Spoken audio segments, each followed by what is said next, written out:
Malam itu ketika saya baru nak lelap, tiba-tiba muka saya macam ada orang tiup. Saya buka mata tapi tiada apa-apa. Terkejutlah juga. Jantung saya tiba-tiba berdebar. Saya cuba sambung tidur tapi tak boleh. Sebab saya dengar macam ada orang jalan dalam rumah. Iyalah, rumah kampung kan. Lantai kayu. Kalau orang berjalan, memang boleh dengar jelas. Saya pun panggil Wan, tapi tak ada siapa menyahut. Saya pun tergerak hati nak bangun buka lampu.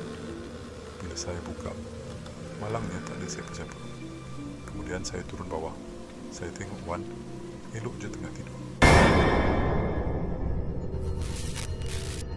Menurut Kodi, rumah tersebut sebenarnya memang acap kali berlaku macam-macam kejadian aneh.